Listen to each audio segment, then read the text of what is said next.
Hello media கிரிக்ஸ் viewers உங்கள் எல்லாருக்கும் ஒரு பெரிய வணக்கம். இன்னைக்கான வீடியோ என்ன அப்படின்னா, ஐபிஎல் 2024 நடந்துகிட்டு இருக்கு. பட் அது ஒரு சைடு நடந்துகிட்டு இருக்கட்டும். அடுத்து T20 வேர்ல்டு கப் மார்ச் முடிஞ்சு ஏப்ரல் ஆரம்பிக்கிறப்பே சொல்லிட்டாங்க.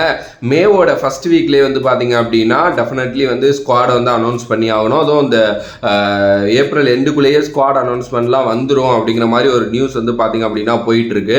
பிகாஸ் T20 வேர்ல்டு கப் பயங்கரமாக ரெடி ஆகிட்டு இருக்கு. ஜூனில் ஆரம்பிக்க போதாங்க இல்லையா? ஸோ இப்போ என்ன மேட்ரு அப்படின்னா, இந்தியன் டீம் லெவல்லேருந்து ஸ்குவாட் எப்படி இருக்கும் அப்படிங்கிறது ஒரு மாதிரி தெரியுது. இந்த ஐபிஎல் பார்த்து தான் எடுக்கணும் அப்படின்லாம் கிடையாது. மேபி இந்த ஐபிஎல்லேருந்து ஏதாவது சர்ப்ரைஸாக ஒரு என்ட்ரி இருக்கலாம் அப்படின்னு தான் நான் யோசிக்கிறேன். அது மேபி அந்த மயங்க் யாதவ், ஏன்னா அவர் நல்லா 150+ போடுறாரு. மேபி அங்கே ஒர்க் அவுட் ஆகும்னு எடுத்துகிட்டு போகலாமே தவிர மற்றபடி நம்ம எல்லாருக்கும் செட்டிலான ஒரு டீம் அப்படிங்கிறது தெரியும். ஓகே, ஸோ இப்போ என்ன மேட்ரு அப்படின்னா, ருத்ராஜ் கெய்க்வாட்டுக்கு வாய்ப்பு இருக்கா இல்லையா வரப்போகிற T20 வேர்ல்டு கப் 2024 அப்படிங்கிறத பற்றி தான் இதில் பேச போகிறோம்.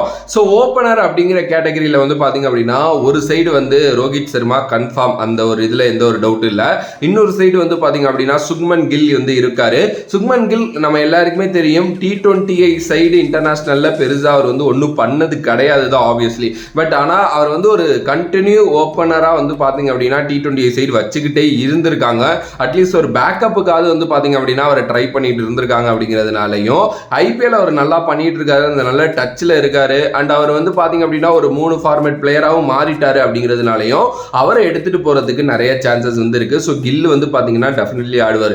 இன்னொரு சைடு எஸ்எஸ்வி ஜெய்ஸ்வால் இருக்காரு. ஸோ ஜெய்ஸ்வால் பொறுத்த வரைக்கும் நம்ம எல்லாருக்குமே தெரியும், இந்தியன் டீமோட கரண்ட் ஒரு சென்சேஷனல் அப்படின்னு நான் சொல்லுவேன். ஸோ அவரையும் பார்த்தீங்க அப்படின்னா எடுத்துட்டு போயிடுவாங்க. அண்ட் விராட் ஆப்வியஸ்லி அவரும் ஒரு ஓப்பனிங் ஆப்ஷன் தான், எப்படி வேணாலும் ட்ரை பண்ணலாம். ரோஹித்தும் விராட்டும் ஓப்பன் பண்ணிட்டு சூர்யா 1-down வர்றதுக்கு நிறைய சான்சஸ் இருக்கு.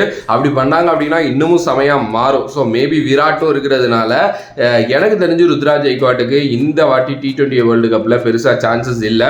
மேபி அங்க போயிட்டு யாருக்காவது இன்ஜுரி ஆகுது, ஒரு பேக்கப் ஓப்பனர் மறுபடியும் வேணும் அப்படிங்கிற பட்சத்தில் வேணா ருத்ராஜ் கெய்க்வாட்டை கூட்டிட்டு போகலாமே தவிர ஸ்ட்ரெயிட்டாவே ருத்ராஜ் கெய்க்வாட்டை கூப்பிடுவாங்களா அப்படின்னா அது ஒரு மிகப்பெரிய டவுட். எஸ், ஆப்வியஸ்லி அவர் நல்லா விளையாண்டுருக்காரு இது வரைக்கும் T20 இன்டர்நேஷனல்ஸ். குறிப்பா பார்த்தீங்க அப்படின்னா நம்ம இந்த இதுலேருந்தே எடுக்கலாமே, அந்த ஒரு டூர் போனாங்களே அவர் கேப்டனா போயிட்டு அங்கே கூட கோல்டு அடிச்சுட்டு வந்தாரு. அதில் பார்த்தீங்க அப்படின்னா அயர்லாண்டோட ஒரு 58 ரன் அடிச்சாரு, நேபாளோட ஒரு 25 அடிச்சாரு, பங்களாதேஷோட அந்த செமிஃபைனலில் ஒரு 40 அடிச்சாரு.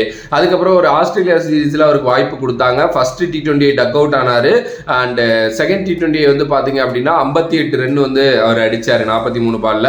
தேர்ட் T20 123 அடிச்சாரு, ஒரு செஞ்சுரி போட்டு விட்டாரு. ஃபோர்த் T20 32 அடிச்சாரு. Fifth T20 10 run. பட் அதுலேயே அவர் இன்ஜுரி ஆயிட்டாரு. ஓகே, ஸோ இப்படி தான் நல்ல ஸ்டாட் தான் வச்சிருக்காரு. ரீசன்ட் டைம்ஸில் அவரோட T20 ஃபார்ம் நல்லா இருக்கு. அப்புறம் ஏன் ப்ரோ அவரை எடுக்க மாட்டாங்க அப்படின்னா, அவர் இன்னும் பார்த்தீங்க அப்படின்னா ஒரு மாதிரி கண்டினியூவாக விளையாட ஆரம்பிக்கல T20 சைடு. அது ஒரு பெரிய இது. ஏன்னா அவரோட இன்ஜுரினால அவரால் பார்த்தீங்க அப்படின்னா T20 சைடு அவரால் இருக்கவே முடியல. ஸோ ஆனால் அங்கிட்டு நீங்கள் கில்லோ ஜெய்ஸ்வாலோ பார்த்தீங்கன்னா அப்படி கிடையாது. அப்பியரன்ஸ் ரொம்ப அதிகமாக ஆயிருக்காங்க. அப்படிங்கிறதுனால ஃபர்ஸ்ட் ஆப்ஷன் ஜெய்ஸ்வாலா தான் இருப்பார், பேக்கப்புக்கு கில்லா இருப்பார். ஸோ ருத்ராஜா மேபி அதுக்கு அப்புறம் தான் யோசிப்பாங்க அப்படின்னு நான் நினைக்கிறேன். மேபி இந்த வருஷம் சான்சஸ் இல்லை அப்படிங்கிறது தான் என்னை பொறுத்த வரைக்கும் வர நியூஸ். அண்ட் ஆப்வியஸ்லி நானும் நிறைய வெப்சைட்ல எல்லாம் படிச்சு பார்த்தேன், இவரோட பேரை எங்கேயுமே மென்ஷன் பண்ணல. சரி, நீங்க என்ன நினைக்கிறீங்க அப்படின்னு சொல்லிட்டு மறக்காம கமெண்ட் பாக்ஸ்ல கமெண்ட் பண்ணுங்க. எஸ், இந்த வாட்டி T20 வேர்ல்டு கப்ல ருத்து இல்லை அப்படின்னா மேபி நெக்ஸ்ட் டைம் இருக்கிறதுக்கு சான்சஸ் இருக்கு.